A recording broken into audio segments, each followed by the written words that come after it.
नमस्ते नमस्कार, मेरा नाम है संदीप कुमार शुक्ल। आप देख रहे हैं क्लास 24 एसएससी एग्जाम्स। अभी अभी हाल ही में थोड़ी देर पहले सुप्रीम कोर्ट का एक बड़ा फैसला आया है ईडब्ल्यूएस रिजर्वेशन को लेकर के। फैसले में क्या कहा गया है पहले ये जान लीजिए, उसके बाद फिर इसकी पूरी स्टोरी समझाऊंगा कि इसकी पूरी स्टोरी है क्या। जो ईडब्ल्यूएस रिजर्वेशन है वो कंटिन्यू रहेगा फ्यूचर में। यह वर्डिक्ट दिया गया है 5 जजेस की जो बेंच है उसमें से 3 ने पक्ष में सुनाया है और 2 अगेंस्ट में, अर्थात यह फैसला 3 और 2 में 3 जीता माना गया, बहुमत का मेजोरिटी था। इस कारण से जो फैसला यह सुनाया गया है कि जो ईडब्ल्यूएस रिजर्वेशन है वो क्या रहेगा, कंटिन्यू रहेगा। यह न्यूज है। अब आइए इसका इतिहास जानते हैं, इसकी पूरी कहानी है क्या। पूरी कहानी यह है कि जब हमारा संविधान बना, जब नया देश हमारा आजाद हुआ, तो उस टाइम पे रिजर्वेशन का कॉन्टेक्स्ट लेकर के आया गया।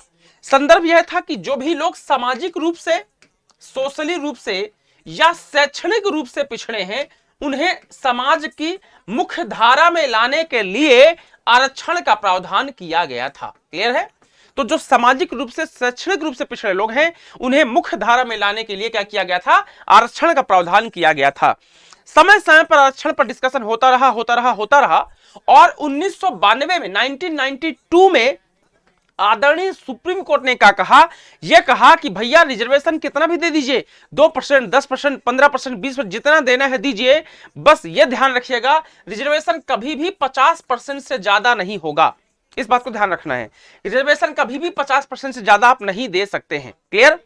ये जो रिजर्वेशन दिया गया था सामाजिक और शैक्षणिक रूप से पिछड़ेपन के लिए, ये आपका सरकारी जो नौकरियां हैं, जो सरकारी नौकरी और जो शिक्षा है उस पर दिया गया था, एजुकेशन और आपका गवर्नमेंट जॉब्स पर दिया गया था। 1992 में सुप्रीम कोर्ट ने क्या कहा कि रिजर्वेशन कभी भी 50% से ज्यादा नहीं होगा। फॉर एग्जाम्पल मान लीजिए अगर कहीं पर वैकेंसी निकलती है 100 वैकेंसी निकली, अब 100 वैकेंसी निकली तो SC ST है, शेड्यूल कास्ट, शेड्यूल ट्राइब है, OBC है, जितने भी हैं ये टोटल मिला के इनका 49 से ज्यादा रिजर्वेशन नहीं होगा। इनके लिए जो भी सीट रिजर्व की जाएंगी 49 की जाएंगी, 50 से ज्यादा नहीं होंगी, क्योंकि अगर 50 से ज्यादा होती है तो 1992 का जो सुप्रीम कोर्ट का वर्डिक्ट है, आदरणीय सुप्रीम कोर्ट का जो जजमेंट है उसके खिलाफ हो जाएगा। इसका मतलब है कि वो आपका सुप्रीम कोर्ट के खिलाफ बात चली जाएगी। इस कारण से 50% से ज्यादा रिजर्वेशन नहीं दिया जाएगा। यह हो गया आपका बात। अब आगे चलते हैं। अब आगे क्या होता है, आगे यह होता है कि जनवरी 2019 में सरकार ने क्या किया कि 103 नंबर का संविधान संशोधन किया, 103 नंबर का कॉन्स्टिट्यूशनल अमेंडमेंट किया। और जो 103 नंबर का संविधान संशोधन किया उसमें क्या किया कि जो सवर्ण, कमजोर सवर्ण हैं, उन्हें 10% का रिजर्वेशन दे दिया, जिसे ईडब्ल्यूएस रिजर्वेशन कहा गया। क्लियर है? दिमाग में रहेगा कि सुप्रीम आदरणीय जो पार्लियामेंट है जो 2019 में, जनवरी 2019 में उन्होंने 103 नंबर का संविधान संशोधन किया। और संविधान संशोधन जब किया तो हमारे कॉन्स्टिट्यूशन का जो आर्टिकल 15 और जो आर्टिकल 16 क्लॉज 6 है उसको संशोधित किया, अमेंड किया, और उस आधार पर जो इकोनॉमिक वीकर सेक्शन है, जो ईडब्ल्यूएस है, जो आपका सवर्ण कमजोर है आर्थिक रूप से, उन्हें रिजर्वेशन दिया गया 10% का। यह हो गया।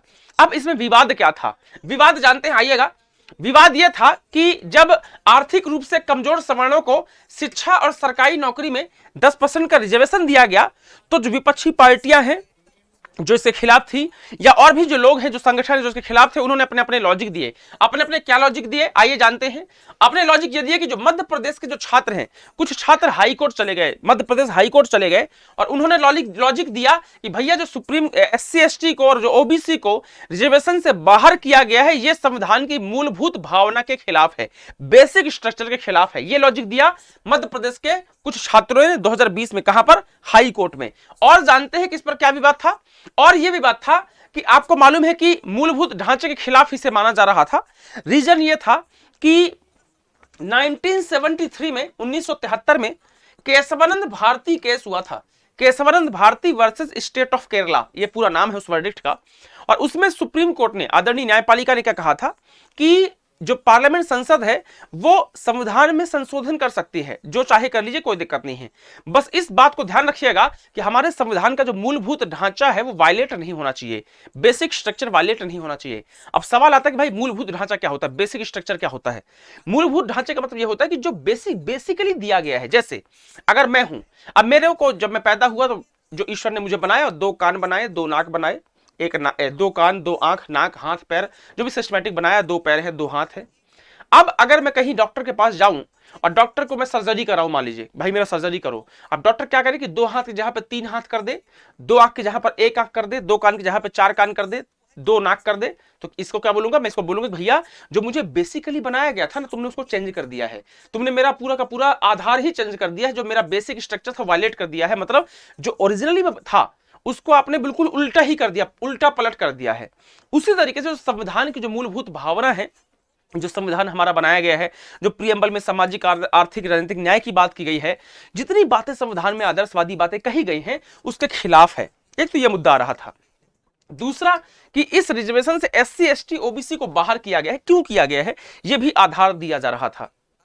तीसरा कहा जा रहा था कि भैया रिजर्वेशन का आधार तो सामाजिक और शैक्षणिक है, सोशल और एजुकेशनल है, बट आप आर्थिक आधार पर रिजर्वेशन क्यों दे रहे हो? भाई संविधान में जो आरक्षण का आधार है वो सामाजिक और शैक्षणिक है, लेकिन आपने एक नया आधार जोड़ दिया आर्थिक। आर्थिक आधार तो रिजर्वेशन का है ही नहीं, और आपने अगर 10% रिजर्वेशन दिया है जो कमजोर सवर्ण है उनको, वो भी आर्थिक आधार पर, ये क्या है? मूलभूत ढांचे के खिलाफ है। ये पूरा का पूरा मामला था जिसमें मध्य प्रदेश के कुछ छात्र, साथ ही साथ जो डीएमके आरजेडी जैसी पार्टियां हैं वो सुप्रीम कोर्ट चली गई। अब उस पर आज फैसला आया है।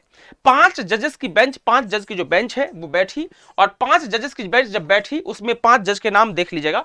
Justice U U Lalit, chief justice of India, उसके बाद justice Ravindra Bhatt, justice Dinesh, justice Bala Trivedi और जस्टिस जेबी पारदीवाला, ये 5 लोग शामिल थे। जिसमें से जो 2 लोग हैं सीजीआई जस्टिस यूयू ललित और जो रविंद्र भट्ट जी हैं, इन्होंने इसके अगेंस्ट में, अपोजिट में वोट दिया। आपको बता दूं कि जब जजेस की टीम बैठती है, बेंच बैठती है 5, 7, 11 की, तो कई बार कोई फैसले ऐसे होते हैं कि जब भाई जरूरी नहीं कि सारे लोग हाँ कर दे, सारे लोग ना कर दे, कई बार बोलते कुछ लोग बोलेंगे हाँ, कुछ लोग बोलेंगे ना, तो फिर उसमें मेजोरिटी देखी जाती है। मान लीजिए 5 लोगों की बेंच है, तो 5 में अगर 2 ने बोला हाँ, 3 ने बोला ना, तो ना माना जाएगा, और अगर 2 ने बोला नहीं और 3 ने हाँ कर दिया तो हाँ माना जाएगा। सेम आज भी हुआ है। ये जो 5 जज की टीम थी, इसमें से चीफ जस्टिस यूयू ललित और जस्टिस जो रविंद्र भट्ट हैं, इन्होंने अपोजिट में बोला, जबकि जो जस्टिस दिनेश एम बाला त्रिवेदी जी और आदरणीय जस्टिस जेबी पारदीवाला जो है, उन्होंने इसके फेवर में कहा है।